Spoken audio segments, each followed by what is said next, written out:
Egemen Bagis. She's the Turkish ambassador to Prague, former Minister of EU Affairs and chief negotiator. Great to have you on the program with us. What objections does Turkey have to the decisions or lack of decision making at the EU Leaders Summit? Because I know that the Turkish Foreign Ministry did criticize the outcome of this summit.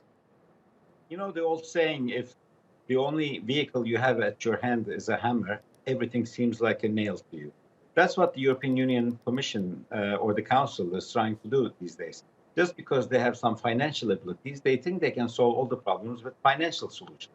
But the crisis at hand, the migration issue, is a humanitarian issue, is not a financial issue. And the solution is a political solution, not an accountable or financial solution. We have to look into the deep sources of the problem. Why have people migrated from Syria? Why have they tried to find a safe haven either in Turkey or in Lebanon or in Jordan? Because they are fearing for their lives in the hands of a dictator in Damascus.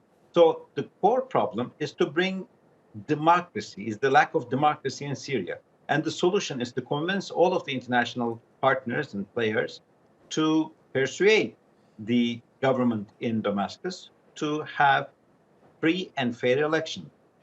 Only then people of Syria will feel safe about returning home.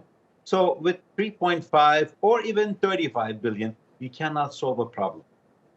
The short-term solution that Turkey has proposed is to establish a safety zone at the border between Turkey and Syria at the Syrian territory, which will be protected by international forces, by EU, NATO, whoever is interested, where we should build homes, farms, businesses, schools, places of worship, and that area should be under UN guarantee, and slowly extend that territory and create a more democratic society where human rights can be enjoyed.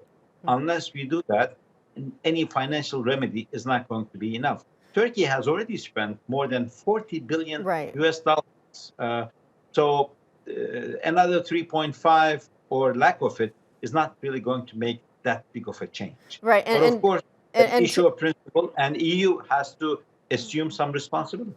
And to your point, the Turkish Foreign Ministry did say that reducing migration cooperation to a financial dimension is a big mistake. As far as this EU Leaders Summit, what would Turkey have liked to have seen come out of this summit in that regard?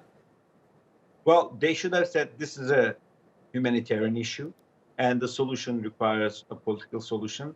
And they should call on all member countries and all partner countries, including Russia, the United States, other countries that have powers to influence on the regime in Damascus, to bring more human rights and more democracy to the Syrian people, and to evaluate Turkey's proposal to establish a safety zone at the border within Syrian land, where some area of 20 kilometers deep at the border could be dedicated as safe region where we could invest and build, as I said, homes, factories, places of business, farms, schools, places of worship, where people can slowly go back to their home country.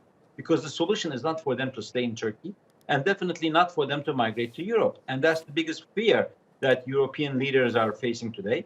In every election campaign, they are trying to scare their electorals by the threat of a mass migration of Syrian Muslims.